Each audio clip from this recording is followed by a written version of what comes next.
দেখছেন নাকি কইছে সজ্জন ভালো মানুষও দিছে, দুর্জন পাপী মানুষও প্রেম ভক্তি দিছে। আমরা যে ফাটের মধ্যে কই শুদ্ধ হইতেইব শুদ্ধ হইতেইব, হ্যাঁ দেওয়া শুদ্ধ লইয়া লহ কৃষ্ণ নাম, এটা কোনো ফায়ার হইল? কই ফায়ারের লগে মিলে? মিলছে না, এটা হিংসার ভাষা। সুজন দর্জন দুর্জন পঙ্গু জরয় অন্ধগণ, প্রেম বন্যায় ডুবালো জগতের মন। এবার তিনি প্রেম ভক্তি দিয়ে নিয়ে আসছেন, এই প্রেম দিয়া জগৎকে তিনি ডুবাইছেন। জগত ডুবিল জীবের হইল বীজ নাশ, তাহা দেখি 5 জনের পরম উল্লাস। 5 জনকে চৈতন্য নিত্যানন্দ অদ্বৈত শ্রীবাস গদাধর, তারা দেখলো যে যে প্রেমে জগতের জীব মুক্ত হইতে আছে, জীবের দেহগুলো মুক্ত হইয়া যাইতেছে। আগে যারা বদ্ধ ছিল সকলের দেহগুলো কৃষ্ণ প্রেমে এবার মুক্ত হইয়া যাইতেছে। তখন কি করলো? গোস্বামী কুমার গোস্বামী বিমানন্দে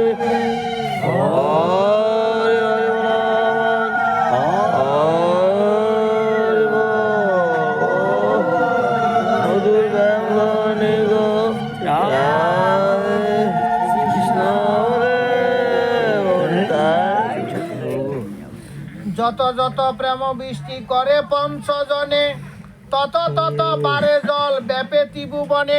পৃথিবী ছড়াই গেল। মায়াবাদী কর্মনিষ্ঠ কুতার্কিক জন, নিন্দুক পাষণ্ডী যত পড়ুয়ার অদম। তাহলে কি কইছে? যারা মায়াবাদী কর্মনিষ্ঠ কুতার্কিক, যারা তর্ক করে, নিন্দুক আর পাষণ্ডী যারা পড়ুয়া ফোরে, অনেক গ্রন্থ পড়ে কিন্তু মানে না, গ্রন্থ পড়ে কিন্তু মানে না, সেই সব মহাদক্ষ ধাইয়া পালাইলো, সেই বন্যা তা সবারে সুইতে নারিল।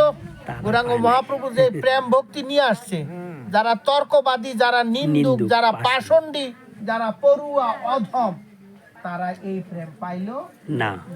তাদের ওই যে অহংকারের কারণে, তাদের হিংসার কারণে প্রভুর প্রেম থেকে তারা বঞ্চিত হইল।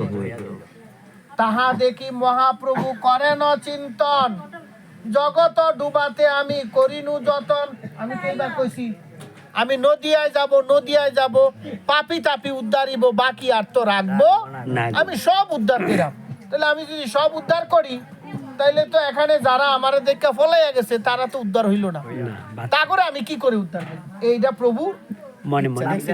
প্রভু যদি নিজে দয়া করে উদ্ধার করেন, কারো তো কিছু করার না। আমরা কোনো কাউর প্রতি আমাদের কোনো বিরূপ ভাব নাই, প্রভু ইচ্ছা।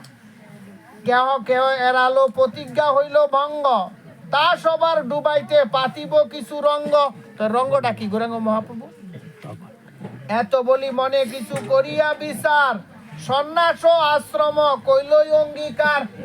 তখন গৌরাঙ্গ মহাপ্রভু সন্ন্যাস ধর্ম গ্রহণ করলেন। কই কেন করলেন? যারা যারা ফলাইছে, যারা এই প্রেম ভক্তি পাইছে না, তা করে দেওয়ানের লেগে। কিন্তু আগের যুগে এমনি ভক্তি দেওয়ানের লেগে প্রভু পাগল হন নাই। এই জন্য চৈতন্য গ্রন্থে লিখছে, আমাকে তো যে যে ভক্ত ভজে যে ভাবে, আমিও তারে ভজি আমার এই স্বভাব। দেখছেন ভগবান কোন সময় ভগবানকে ভক্তকে ভজন করতে দেখছেন? কিন্তু কলি যুগে গৌরাঙ্গ মহাপ্রভু বলছেন, আমি তারে ভজি আমার এই স্বভাবে, আমি স্বভাবেই যে তারে ভালোবাসি। যেমন ধরেন সন্তান রেখে কুলো লইলে সাইটিয়ে দেখবেন বাপের চুল চিরালায় না হোক কামুদ্দে জাগাইয়া জুড়িয়া নাইমা জায়গা, তবু বাপ মা গিয়ে আবার দৃঢ় আলিঙ্গন করে। তদ্রুপ ভগবান এইবার কলি যুগে জীবের সাথে করুণা করতে আসে।